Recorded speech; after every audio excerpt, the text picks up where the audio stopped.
ਸ਼੍ਰੀ ਅਕਾਲ ਜੀ। ਨੈਕਸਟ ਅਭਿਆਸ 67 ਲਿਖੋ ਜੀ। ਤੀਆਂ ਦਾ ਤਿਉਹਾਰ ਪੰਜਾਬ ਦੇ ਸਰਹੱਦੀ ਸੂਬੇ ਵਿੱਚ ਬੜਾ ਮਸ਼ਹੂਰ ਹੈ।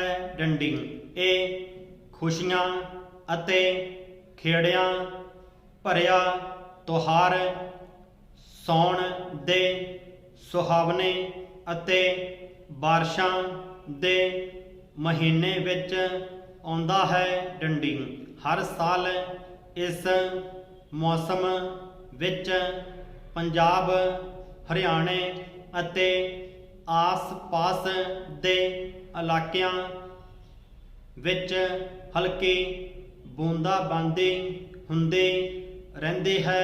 ਡੰਡੀ ਐਸਾ ਲੱਗਦਾ ਹੈ ਕਿ ਅਸੀਂ ਪਹਾੜਾਂ ਦੇ ਵਸਨੀਕ ਹਾਂ। ਡੰਡੀ ਭਰਾ ਤੀਆਂ ਦਾ ਇਹ ਤਿਉਹਾਰ ਔਰਤਾਂ, ਕੁੜੀਆਂ ਅਤੇ ਬੱਚੇ ਬੱਚੀਆਂ ਦੀ ਚਹਿਲ ਪਹਿਲ ਦਾ ਸਮਾਂ ਮੰਨਿਆ ਜਾਂਦਾ ਹੈ। ਡੰਡੀ ਉਹ ਤੀਆਂ ਦੇ ਪਿੜ ਵਿੱਚ ਪੁੱਜ ਕੇ ਆਪ ਮੁਹਾਰੇ ਨੱਚਦੀਆਂ, ਸਾਹ ਨਹੀਂ ਲੈਂਦੀਆਂ ਅਤੇ ਆਪਸ ਵਿੱਚ ਟੋਕਾਂ ਲਾਉਂਦੀਆਂ ਹੋਈਆਂ ਪੇਂਡੂ ਗੀਤਾਂ ਨਾਲ ਸਭ ਨੂੰ ਮੋਹ ਲੈਂਦੀਆਂ ਹਨ।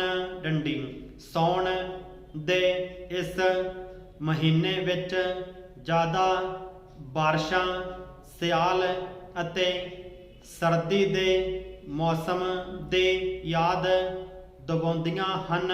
ਡੰਡੀ ਇਸ ਅਨੋਖੇ ਮੌਸਮ ਵਿੱਚ ਖੀਰਾਂ ਅਤੇ ਪੂੜੇ ਪਕਾਏ ਜਾਂਦੇ ਹਨ, ਪੀਂਘਾਂ ਝੁੱਟੀਆਂ ਜਾਂਦੀਆਂ ਹਨ ਅਤੇ ਪਾਣੀ ਨਾਲ ਲੱਦੀਆਂ ਹੋਈਆਂ ਕਾਲੀਆਂ ਬਦਲੀਆਂ ਫੁਹਾਰੇ ਦੇ ਨਿਆਏ ਫੁਹਾਰ ਪਾਉਂਦੀਆਂ ਹੋਈਆਂ ਅੱਗੇ ਲੰਘ ਜਾਂਦੀਆਂ ਹਨ।